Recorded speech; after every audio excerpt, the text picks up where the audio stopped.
The foursome that took the U.S. by storm in the 1950s became iconic. Everyone knew who they were, and yes, I'm talking about the Beatles. And even today's millennial generation is familiar with them. So there's an amusing connection here. They were all Disney fans and visited the parks from time to time. Here's Ringo with his family in tow at Disneyland, and again, sharing a candid shot of him eating an ice cream. Paul, shooting a promotional video and sporting a Mickey t-shirt. And there's George at Disneyland with Ravi Shankar and Peter Sellers. Now that's an odd combo, I would think. And finally, it's John at Disney World in front of Cinderella's castle and hanging out with a monorail pilot. The group formally broke up in 1974, but the story of that is definitely Disney-related. Would you care to wager where I am right now? Well, if you guessed Disney's Polynesian Resort Hotel, you would be correct. I'm at the Disney Polynesian Resort Hotel, and the reason I'm here is to talk about one specific incident that happened here at the Polynesian Resort that really had nothing to do with Disney history, but had everything to do with the Beatles' history. You see, the Beatles, they were having their outs, they had legal issues, they had all kinds of infighting among the members. Who caused it, what happened, it doesn't matter to me so much. But what was interesting, at the end of 1974, between November and December, John Lennon had taken a vacation to Walt Disney World, and he didn't tell anyone. And he was with his girlfriend at the time, May Pang. I guess she was a business partner or someone who did some work for John and Yoko, and they were on the outs, so she suggested that he start dating May Pang, and after a little bit of back and forth, they decided to go ahead and do that. So they started dating, and, well, here's where they wound up. Now, I don't think that anyone knows exactly where they stayed. I think some people have made some educated guesses based on some of the notes they've seen, especially from May Pang when she posted some information some years later. She did say that they were at the Polynesian. She did say they were by the pool, and their hotel room was by the pool. And the documents to dissolve the Beatles came to them here. I guess the rest of the Beatles and their lawyers didn't know where John was. He went on vacation without telling anyone, and he came down to the Polynesian Resort with May.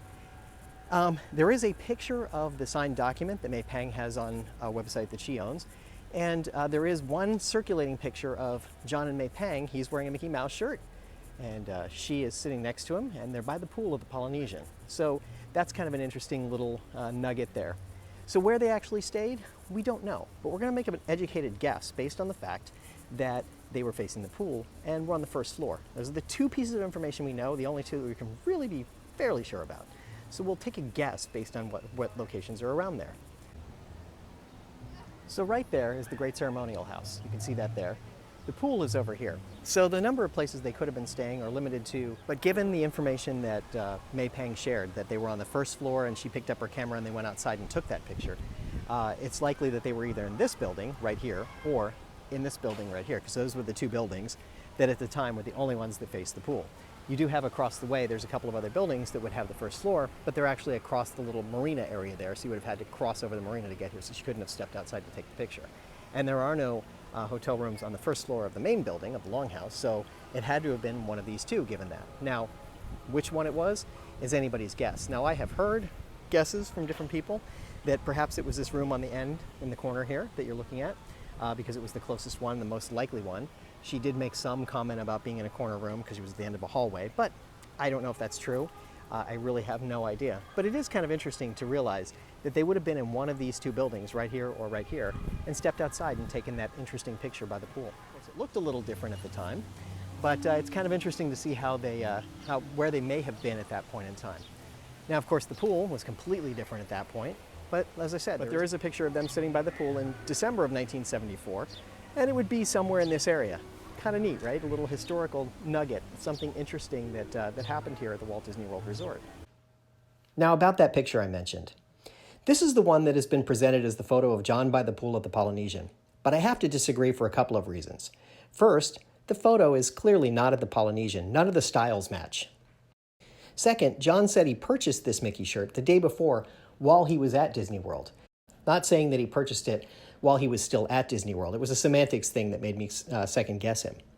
And third, photographer Ken Davidoff, this guy, says he took the picture in Palm Beach the day after the visit to the Polynesian. Oh, and by the way, the picture is actually printed backwards, as Mickey is looking the wrong way, so let's fix that. And what's with that guy in the gold Speedo behind him? And finally, the last clue is, we know from May Pang's picture of the legal documents that she was shooting in black and white. And these photos are purported to be of the same event and in the Polynesian. And besides, the two of them traveled alone to the Polynesian, so who would have taken this picture? Now, there was one other photo in the collection of black and whites of John that May Pang took.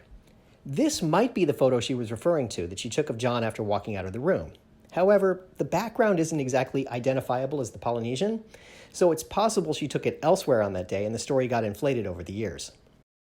Anyway, we do know that John was at the Polynesian thanks to a random guest who snapped this photo out by the pool area. So we know that he was there, and we know he signed the document to end the Beatles in one of the two buildings I mentioned earlier. And you have that historical piece of information. The Beatles actually broke up here at Disney's Polynesian Resort. It's kind of interesting, a little nugget of history. And that's the story of the Lost Weekend and John Lennon's visit to Disney World.